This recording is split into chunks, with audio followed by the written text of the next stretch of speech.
Hi guys, so this is going to be your reading for the new moon in Aquarius and Chinese New Year. I know that this is going to be a little bit late and we're doing this actually during the crescent moon. It's still basically the beginning of this new lunar cycle and it's still obviously the beginning of the new year. You'll recall that I spoke about how different cultures and different spiritual traditions outside of the secular New Year with the Gregorian calendar that's on January 1st. Different spiritual traditions have different ways of looking at what is the energetic New Year, and that's due to cultural differences, different spiritual beliefs, different climates for that matter as well. Those of us who do Greek astrology, we tend to think of the New Year as the spring equinox, but those of us who celebrate Celtic pagan traditions will look at November 1st, Samhain, the Dia de los Muertos time period, as the energetic New Year. Other people still will treat either the winter or the summer solstice as the New Year, and so on and so forth. If you were to boil it down, probably most cultures in the northern hemisphere do celebrate it around the winter solstice. We just finished the winter solstice a couple months ago, a little over actually, like a month and a half ago now.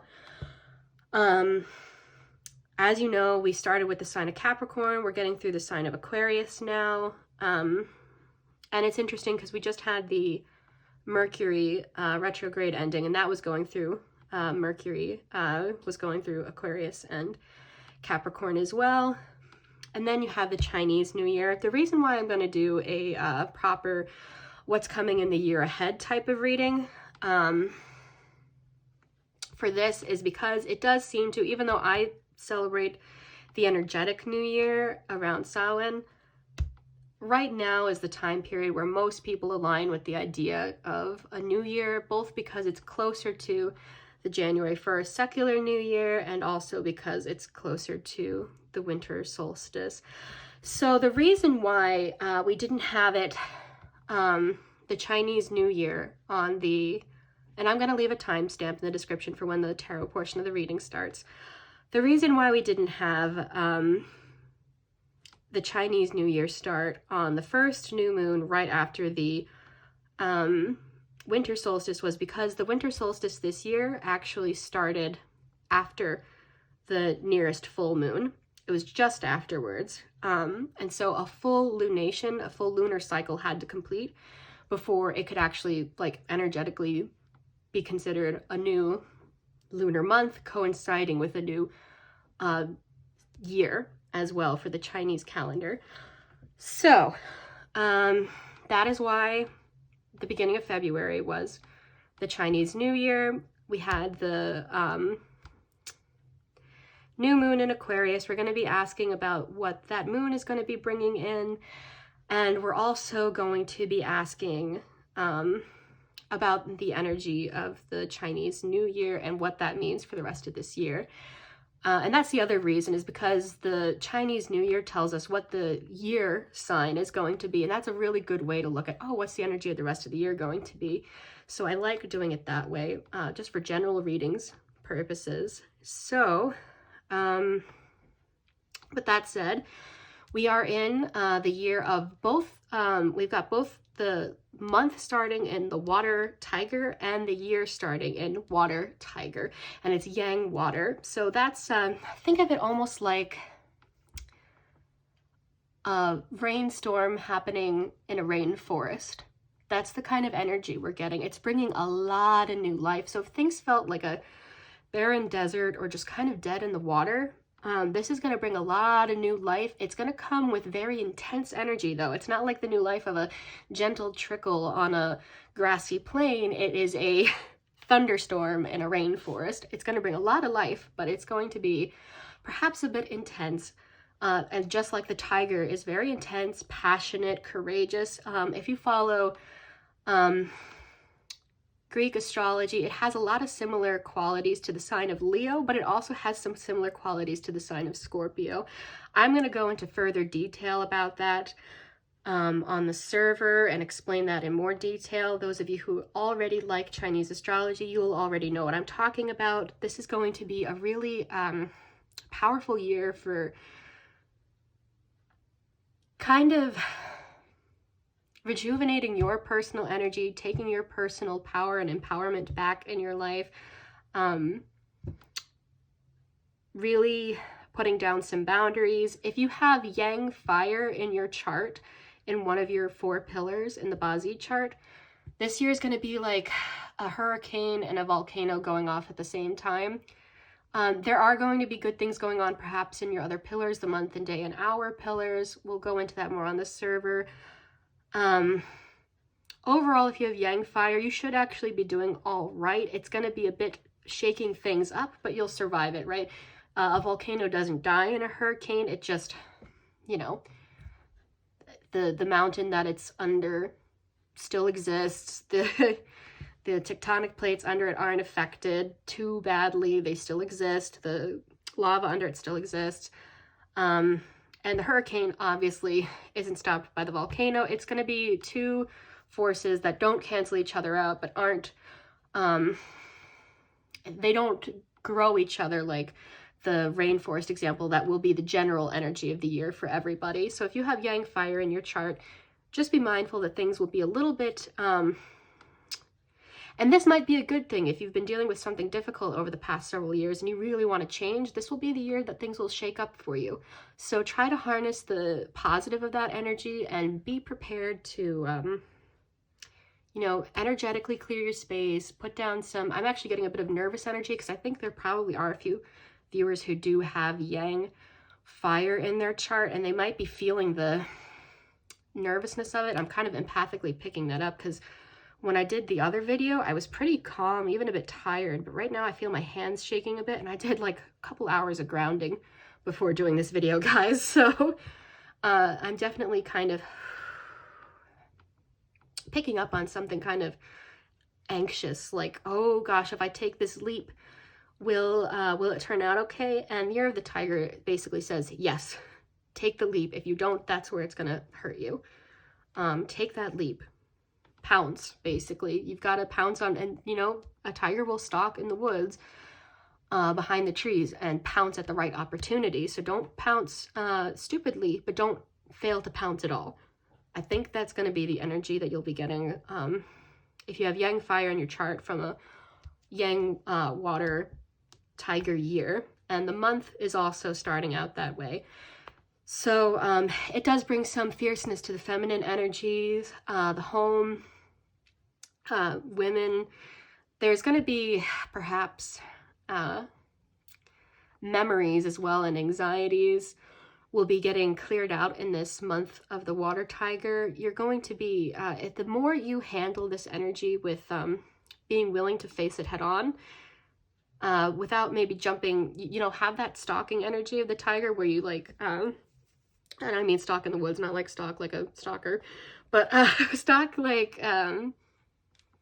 if you're looking at an opportunity or a situation, look to see when it's running from you, look to see when it's standing still, look to see when is the right moment to take the opportunity. But when it comes, pounce, don't delay. That's what's going to really help you this month as well, up until the next new moon. So with that being said, oh, and we are also, the Kwa that we're starting out with, for those of you who like to do feng shui, is the feminine energy is in yang water, and the masculine overall collective energy is in yang earth. So again, we've got like a tsunami and a mountain, and the two things aren't going to cancel each other out, but it's going to be a bit intense, and it might not necessarily be bad. A lot of passionate energy. Those of you who do anything creative in your life, this might be a really great opportunity for creativity. Some of the best poetry and paintings and music come out of this concept of storms, mountains, you know, tsunamis, things like that. Ooh, barracuda. I don't know why that just came into my head. But you know, it's like, really take this opportunity to deep dive into yourself and find something creative from it. That all being said, yeah, I'll go more into detail about the transit from Chinese astrology on the server, and I will be going into more detail about the new moon in Aquarius as well there. Let's just go ahead and start the reading. Already feeling a bit better now that I'm not talking about the transit as much. I think that was getting some people a bit anxious. Yeah, I'm not going to attempt to riffle these. These are too stiff. Okay. What is going to be brought in? Let's focus actually on starting with the Aquarius new moon. What is going to be coming in for us with this Aquarius new moon energy, specifically from the moment on midnight of February 1st, going into the next new moon? What is the Aquarius new moon we just had bringing in for us for the rest of this lunar cycle? That one to come out. Page of Swords.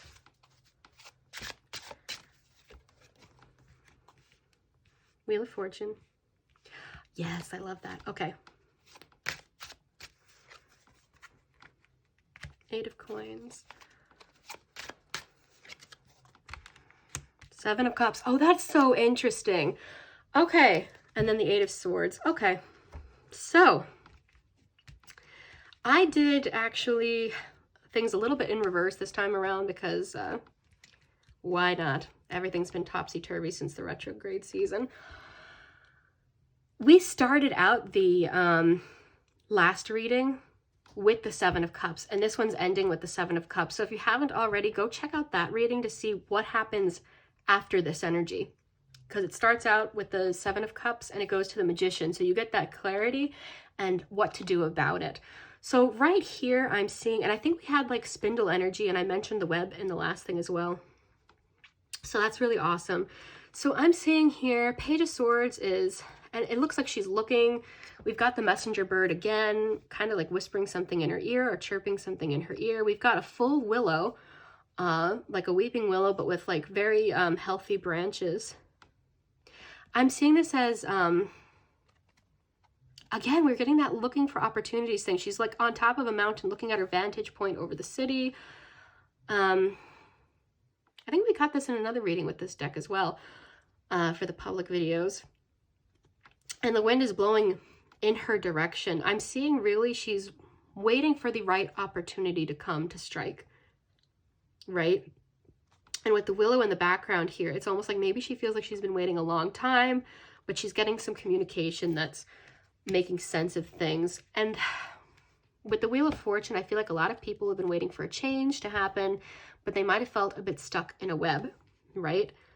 And again, zooming out of your particular situation where you feel stuck and looking at the bigger picture of life and the web of life, you can see that we were talking in the last reading about how everything has its season.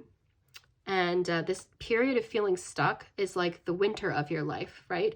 The spring is coming afterwards, and we even see that beautiful springtime energy coming afterwards with the Eight of Coins, a whole bunch of, I think these are geese flying in the background, which is, you know, thinking of like the golden goose. That's like a good fortune. And she's like weaving her way through a situation.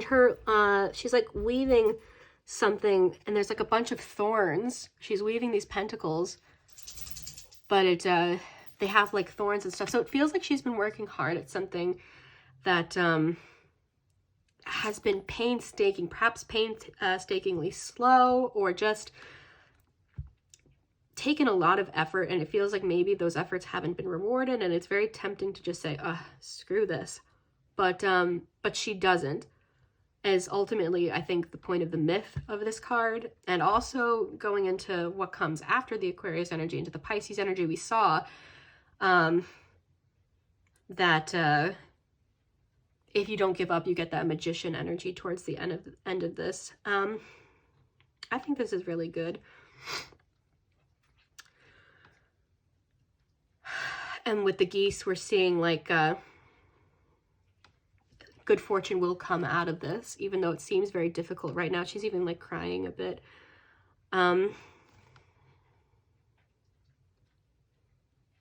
Yeah, that's really interesting how like she's in like a thicket that's been parted open as well too. And then we end with the Seven of Cups, which is about confusion, choices. I find it interesting that in this one, and a lot of interpretations of this, the cups will kind of show something coming out of the cup.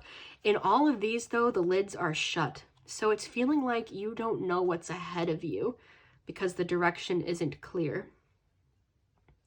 Like it feels like you're playing a guessing game where you pick something out of a cup and you don't know what's in it. It's wanting to feel reassured and have guarantees. There's even some like lava on the ground here. It's interesting that we did that volcano analogy earlier. There's like some lava coming in here. So it's like he's got to step on all these stones to avoid the lava. And then he's got to get probably a piping hot, you know, lamp. Hope to pull a genie out of a lamp, get some of his wishes. And who knows? It's just, he feels like it's very uncertain. I think this might be Aladdin. Right, and in the story of Aladdin, the guy tries to pretend not to be poor to gain the trust or love of the princess he's in love with, right? So it might even be feeling like you have to hide something about yourself or be inauthentic, not out of like trying to harm anybody, not trying to like pull the wool over anybody's eyes to cause them any kind of misfortune, just because you're like, am I good enough? You know, there's like this feeling of inadequacy that comes in that story. And then ultimately he learns that, yeah, he would have been if he hadn't lied and he hadn't caused some of these issues because he didn't talk about things. And I think the Ace of Swords came up in the other reading. So we saw clarity, truth, a whole bunch of things, or came in one of the readings recently. Might have been a private one, but I recall seeing that and it kind of came intuitively to mind right now. I'm seeing, yeah, it feels like you're working towards something and you don't know what you're going towards. And then I feel like, so if the Pisces new moon going into Aries crescent moon was bringing us clarity on how to resolve this lack of certainty, then the Aquarius new moon brought us the ordeal, right? It brought us feeling far removed from our hearts because Uranus is a very far away outer planet that rules Aquarius, and it's also the opposite sign to the one that rules the sun. So it's far away from the sun as well. It's far away from warmth. You know, our hearts might have been feeling kind of in the cold. Our minds might have been feeling a bit like they're going around in circles, like the Wheel of Fortune, feeling stuck in a cycle. And it took some working to get out of this cycle, but I do see that eventually what comes out of this is that you do get some healing. So perhaps you're looking for a higher vantage point, removed from a situation, trying to see something unfold, trying to see something clearly, and it just wasn't panning out. And then towards the end of this, we're seeing after the Seven of Cups, the Eight of Swords, feeling mentally stuck. She's even like wearing, I think, a donkey's coat, like a shamanic kind of ornamentation, and she's hiding in like a cave. And it's almost like she's going back to that primitive part of herself deep in her heart to try to, and oh my God, right under that, we have the Magician. Look at that. And it's the fairy godmother from Cinderella. And we had the jack-o'-lanterns in the other one, and we got the mice and the full pumpkins here. So yeah, what I'm seeing is like, and then that kind of goes hand in hand with the whole having a beautiful carriage turning into a pumpkin. It's almost saying that like your way out of this situation is returning to your true self and being authentic. Really be authentic. And that is going to be your way out of whatever is bothering you here. It's going to help you find your passion and light, your guiding star. It's going to clear the way for you coming out of this. So you're going to be feeling stuck. after going through this Aquarius new moon energy. But it's for the purpose of really kind of scraping the gunk out from inside of yourself that is clinging to things, and purging it out when it's no longer serving you. So without dragging that in the mud any longer, we're going to get into, I wanted to ask about what the year ahead has in store underneath the moon energy. So this was for the next lunar cycle. This is going to be for the year ahead, starting with the Chinese New Year. What does the rest of the, whoa, Eight of Cups, okay. And the Sun, I'll take that too. Okay, so what does the rest of this year of the water tiger have in store for us? Sorry, let me just...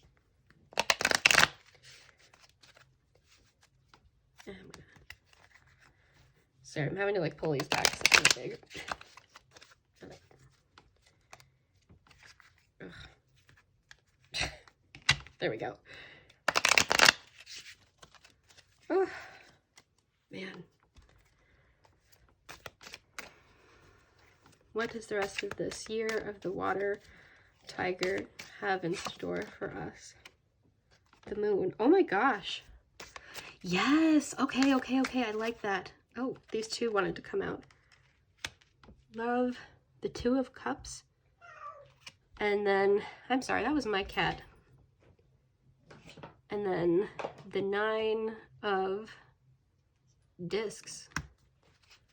And then the bottom of the deck has the Prince of Discs. Just a second, guys. Okay.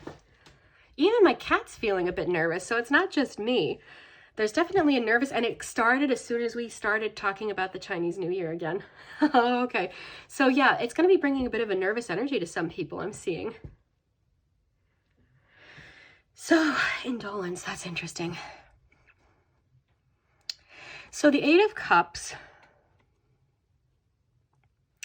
and we've got Saturn and Pisces here. I feel like this is about needing to withdraw a bit into that spiritual realm, that emotional realm, maybe even the dream state. Focus on getting enough sleep, getting your full 8 hours of sleep. If you're a 6 hours kind of person, maybe consider bumping it up to 8. Yeah, I'm seeing this very much as really focusing on self-care. You know, you've got someone right here. It's kind of an opposite to what we were seeing in the moon, right? So for the new year, as opposed to the current lunar cycle, it's taking the focus off of things outside of yourself too much. Not, you know, to the point where you don't look at things outside of yourself at all, because obviously the Prince of oh gosh, and then under that we have the Prince of Cups. So the Prince of Discs and the Prince of Cups both do look, and it seems kind of counterintuitive, but in the Thoth deck, the princes are basically the kings, in the Rider-Waite-Smith, and the, because it's princess, knight, queen, and then prince. So princess instead of page, and then prince instead of king, because it's kind of like the knight turning into royalty as opposed to being born that way, perhaps like a king would. So it's the hero's journey of like gaining that prestige for yourself because you've done something to earn it. And I'm seeing here that that's reflected in the Nine of Coins, the Nine of Discs, or the Nine of Pentacles, as you might call it, which is in a semi-tree of life type formation. The Ten of Coins is also usually that way as well. So it's, you've journeyed, right? So the Tree of Life takes you to different realms. You've journeyed everything inside of yourself and outside of yourself, and you've gained a lot.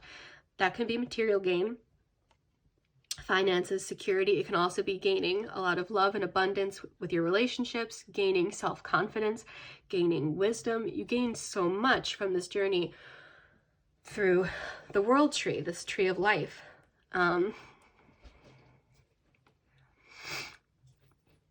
And then, and it starts with going inside of yourself, your heart, your mind, the subconscious part of your mind, and really figuring out what it is you need that you can take care of for yourself. And then afterwards we see the sun and the moon, and we get these pairs, right? And then the Two of Cups. I feel like for some people this year is really going to be a lesson about learning how to receive and see yourself as worthy by loving yourself first, and then seeing that reflect outside in your relationships of all kinds. So with your coworkers, if you have an employee-boss relationship, your mother or sister, brother, friend, all of your relationships, including romantic relationships as well. We get the two carp. Oh, that's the koi fish. That's like unconditional love, divine love, where we have Venus in Cancer here. Very much this nurturing, beautiful energy. And then the lotus flowers of peace and enlightenment. They're both kind of watering the mutual cup that they share, the relationship, and then the divine is helping them to water this, and then they're watering their own cups as well. So it's very much this balance of learning how to love and take care of yourself, and learning to learning how, I can talk today, to love and nurture the energy, the mutual energy of the relationship, whatever kind you have, and the relationship you have with the divine. That's really beautifully depicted here. And then we have like the still waters of the pond behind us that earlier was seen as stagnant, and now we're understanding, oh, this actually had a sacred purpose. This lotus came out of it. There's beauty here. There's the still water acts as a reflection, as a mirror. And then the moon, Anubis energy. We have like these little jackals here underneath in the scarab beetle. Very much that journeying to the underworld and doing that shadow work. Releasing fears, understanding yourself better, weighing your heart against a feather and seeing what have you unloaded from your heart that was too heavy, that was too painful, that needed to be, because some pains we hold on to because we're like, okay, I don't hold a grudge against this. This pain is here because I miss somebody who's passed on, for example, and this is the love I wanted to share with them that I will be able to share when I see them in the afterlife, or whatever you believe. This moon I'm seeing being underneath the Eight of Coins. It's like, what are you holding on to that's too painful, literally, right? Let it go. Let go of the past traumas, things that are no longer serving you. And it's like, it's not as easy as doing that, right? It's so easy to say, just let it go. And on the one hand, yes, you do need to do that, but you also got to work through it before you're ready to do that. She's working through it, and it seems like it's pointless, but it's part of the path in order to understand why and how to let go, why you need to let go. You need to discover that part of yourself. And so there's a work process internally to figuring that out. And that might look like a process to other people that's like, oh, why are they doing this again? And it's like, that's your karmic cycle to figure out, to complete. I like how this has like that maypole energy of like Beltane, for example. And you have like the two lovers here. So it's like reflecting that lover's energy. And the sun.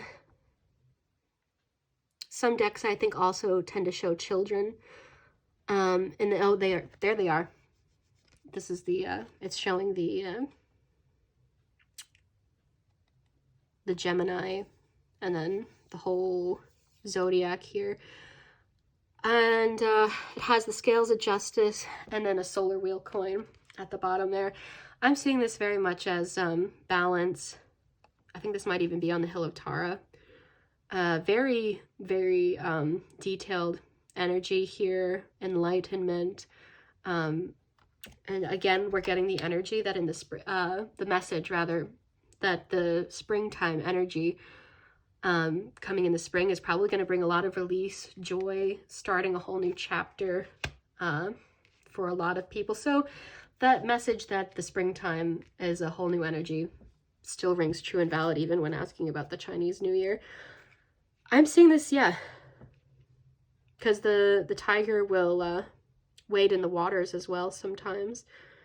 So year of the water tiger, you know, taking care of yourself, pouncing on the right opportunities, and finding that balance within yourself between self and other. And then when you're ready, this is that pouncing energy, right? The Prince of Discs and the Prince of Cups know when's the right time for them. And we have like the Taurus energy and the World here. And then I'm seeing this as like that scorpionic energy of the eagle. Yeah, I'm not going to go too much further into detail about that because this reading's going to get a bit long.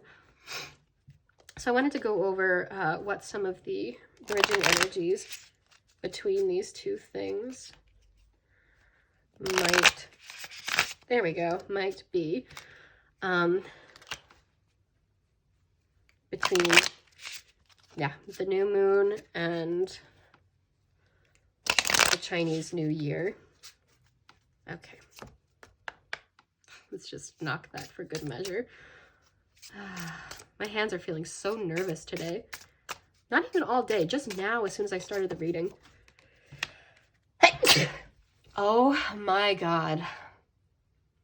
Now I'm sneezing. I don't have the coof, guys. I'm just, I think I've got like really nervous energy coming from this. What is it that's coming up nervous? I think some people, you know what, just pausing for a second. I'm going to move this aside and I'll put it back in a sec. Because we have 8 of Swords as the back of the deck energy, and that's all about nervousness and anxiety, even though the Magician comes out underneath it. And we're getting these Prince of Discs and Prince of Cups. That's like King of Pentacles, King of Cups type of energy. And it's kind of mixed with the Chariot type energy in the Thoth deck. It's really knowing when the right moment is and having that strategy, being the master of your element. And that, you know, what's interesting to me is that the tiger is governed by the wood element in the Chinese alchemy system of elements. And we're in the year of the water tiger. So very much still this energy of knowing how to pounce. And I'm starting to feel a bit calmer already coming back to this. So there's definitely something I needed to talk about here. I think a lot of people are going to be feeling nervous about this, whatever the other is, coming out in the year here. So whether that's your job, whether that's a relationship you care about, whether that's fixing a situation that hasn't been working for you or improving a situation you care about. And yeah, it's definitely, we have 888, I think. 8 of coins, 8 of swords, 8 of cups. So 888. 8 is all about work, guys. It's also the infinity symbol, and it's about the strength card. Having the strength is the number 8 in the tarot. It's about that divine work of, you know, uncovering the soul and the part of you that is infinite underneath the fears, underneath the ego. And then this will resolve itself because you're going to be in an energetic space to know what to do and to be able to do it. You got to do the work first. You got to do that internal work. That doesn't mean don't do work on the external stuff at all and like completely neglect everything outside and don't put effort into that. Like say you have a job. Obviously you don't want to say, hey guys, I'm going to take 3 months off just to do shadow work.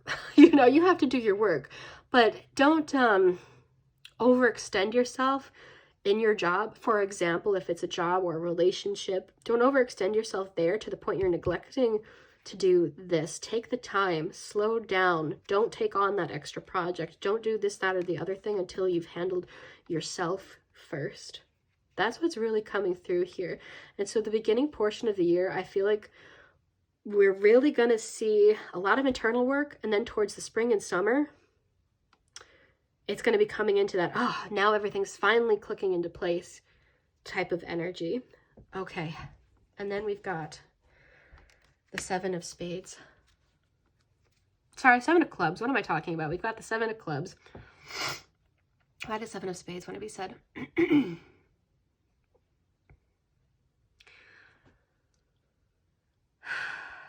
Feeling like you have to work in secret. So some people might be feeling like they need to, and that might even just mean secret as in private. So for instance, if you're doing journaling, you might not want to like show your boss your journal where you complain about how crappy you think your boss is, but you might want to write that for yourself and your closest loved ones, or just for yourself, just to get it off your chest, maybe between you and a therapist, or just for yourself, because spades would be work, but it's also pertaining to swords a bit in writing and communication, that air element. Oh my God, I'm so sorry, guys. I have been clearing out my energy all day, and now my throat is like, oh, okay.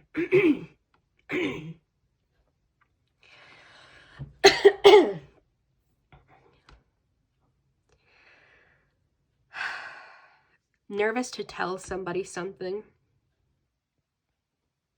because my throat chakra was getting a bit blocked up for a second there, and that's also that air element. So nervous to talk about something that's deep within your heart. You're observing a situation, you have something deep in your heart, some deep emotional need, and needing to feel like you need to talk about it. And then the Seven of Wands is about overcoming. It's about overcoming something, maybe perhaps overcoming a fear. Yeah. Because it comes right after the Six of Clubs, which is victory. Then the Seven of is like persevering. It's like maybe your achievement, or the attention that you got for needing to say something, maybe in the past, caused you some kind of harm. Maybe even in childhood. Yep, throat chakra again. And I feel like for people, it's basically going deep within and figuring out in what ways have experiences in your life made you feel like you cannot speak your truth. And if you're around people who you can't speak your truth with, are those your people? You know, if, you know, sometimes people we love very much who are our people will get angry at us or upset or triggered in the moment, but they don't, you know, eventually they work things out with us. If you're worried that you're going to get fired for saying, hey, you don't pay me enough, or if you're worried that you're going to be abandoned by somebody because you said, hey, this is how I really feel about this situation, maybe that person isn't your person or your people.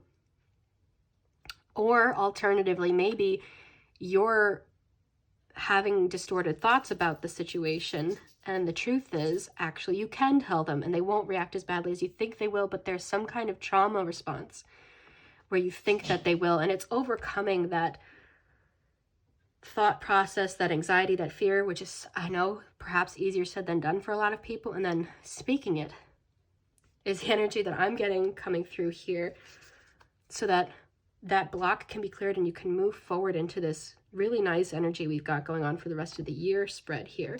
And then the sun and the moon together, by the way, is balanced masculine and feminine energy within yourself. So you're the part of you that's receptive, nurturing, feeling, and the part of you that's thinking, joyful, abundant, giving. Action-oriented versus emotions and reflection-oriented. You're going to have a balance between these two, and that's going to bring you into the balance of this Two of Cups as well.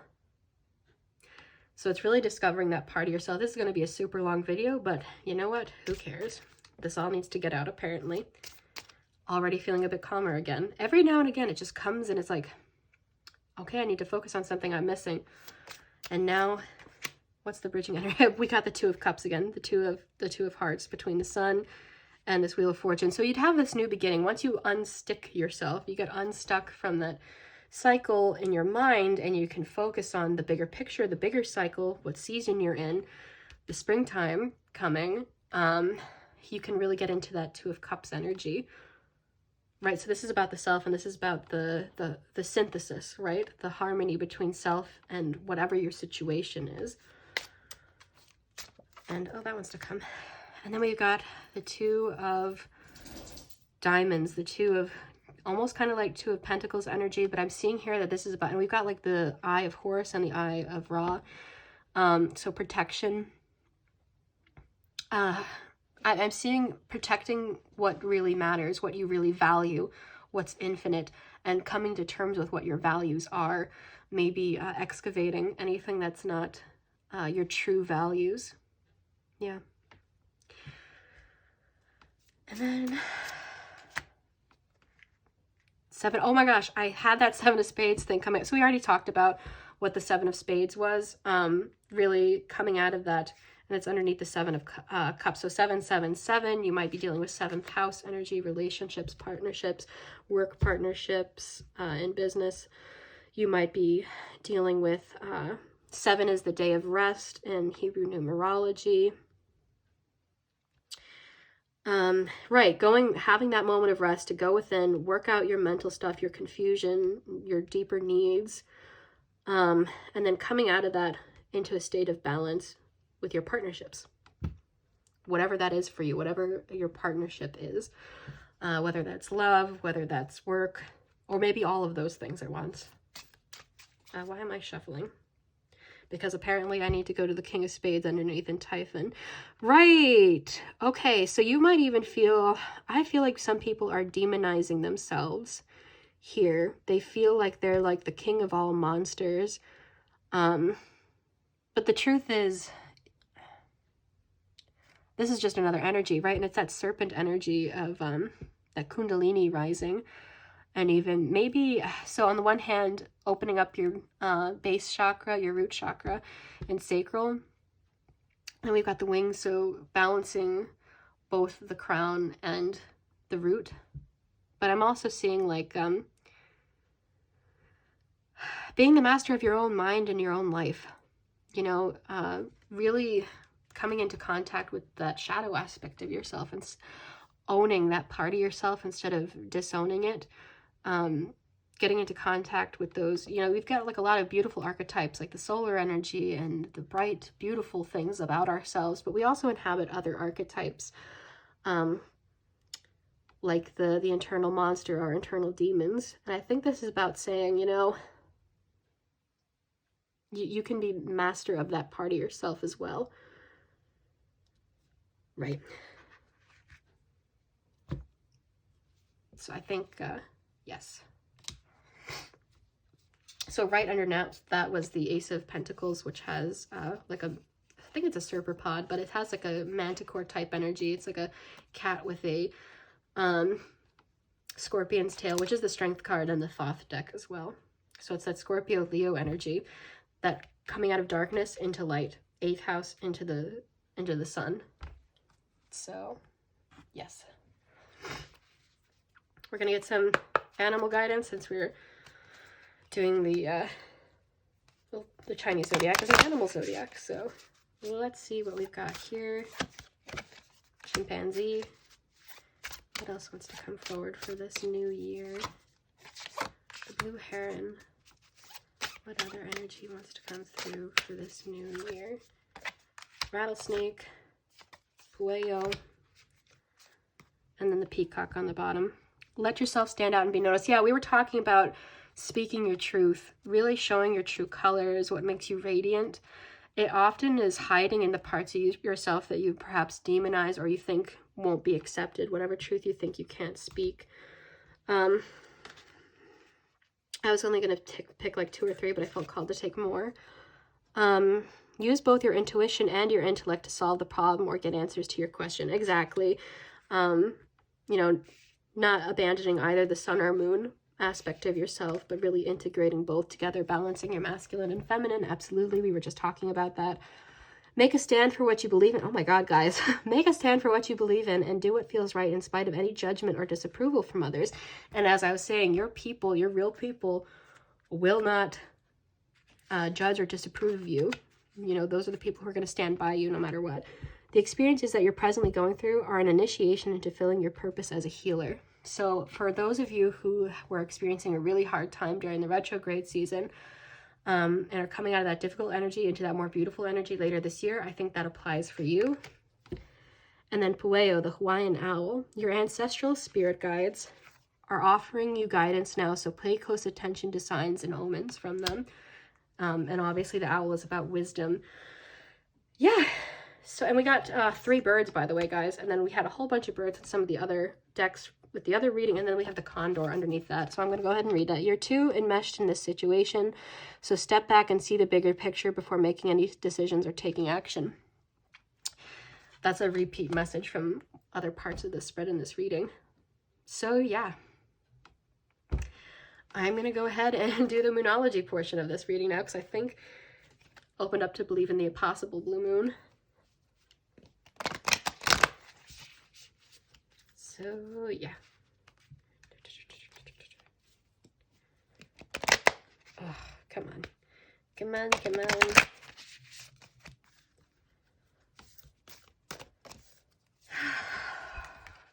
Nothing is yet set in stone. Mutable moon. We did go into the Pisces moon after this. What is coming from the new moon in Aquarius energy we just had going for the rest of this lunar cycle? What is the rest of this lunar cycle energy that we're going through? Yeah. I might even just take the bottom. Oh my gosh, so we got 2 Leos. So we are in the year of the tiger now, and I was saying how there's a similarity between that and Leo energy. So, yeah.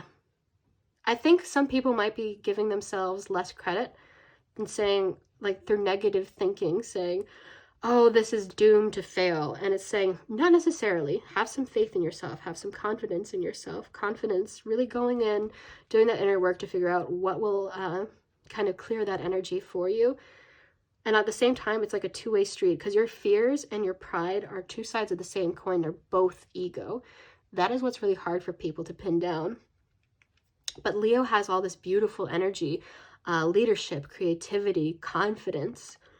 Yeah, it's basically saying tap into that tiger energy and that lion energy this year to really find your confidence to overcome your fears and limitations and limiting beliefs. And at the same time, don't get too caught up in your own narrative about how, oh, you're doomed, and your own vantage point in the situation, to the point that you're not seeing the people who care about you, who believe in you, and maybe when they needle you and ask for you to show more of yourself because they know you're capable of more and better, not letting your pride go, oh, you're just criticizing me. You're just, you know, on the one hand, people need to be loving towards each other and not criticize too much. On the other hand, though, sometimes we can take things hard. Sometimes we can say things hard too. And I hope if anybody feels like I've done that with them, that they are able to forgive me. But I think there's another side of that that says, if people are showing you and saying, hey, you're capable of this, and you're like, no, I'm not, or, oh, you're just getting me down, you're getting on my nerves, you're telling me this, that, the other thing. It's like, actually, maybe the people who you feel are criticizing you the most are the people who believe in you the most sometimes. Don't let pride get in the way. Maybe they're not trying to say that you're not capable of something. Maybe they're saying you're not doing something that you're capable of. And if that's not what they're saying, screw them. They can go take a long walk off a short pier, but off of your ship. But if what they're saying is you're capable of so much more, don't let pride get in the way. Really take that in and say, yeah, you know what? They're right. I am capable of so much more, and have that confidence in yourself. So I'm going to leave the cards portion of this reading there. There was one last thing I was going to do for this reading. A little bit unique, because usually we're looking at present transits, but I'm going to actually ask what transits for the rest of this Chinese New Year, for the rest of the year of the water tiger, should we be looking at? And this is going to be kind of like a question pertaining to the year of the water tiger, but it's going to have some symbols that are Western astrology, so bear with me. We're mixing and matching things a little bit because I'm an Aquarius and that's how we do. So what transits should we be paying attention to or looking into for the rest of this year? Okay, so anything going on in your 12th house. 12 come up twice, so that's definitely maybe even something going on in the 12th month. So since 12 came up twice, didn't mean to. I lost it. I had, and then I lost it. Well, maybe it needs to be rolled again. Yeah, so maybe 11th house.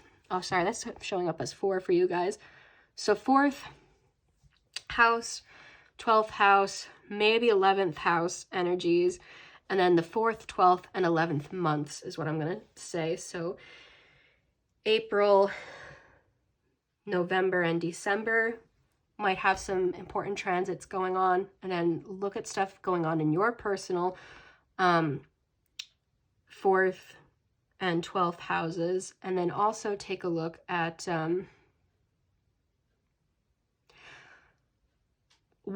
so if there's like, if you have an interview at a certain hour of the day, what's going on in the houses at that time, things like that. So look at the 4th, 11th, and 12th houses. And then we've got Venus transits are going to be important. Saturn transits are going to be important. And Gemini transits are going to be important this year for this community energy. All right, guys, that is going to be your reading for the Chinese New Year. Thank you so much for sticking with me. I know that this was a super long reading, and I'm wishing you a beautiful rest of your year.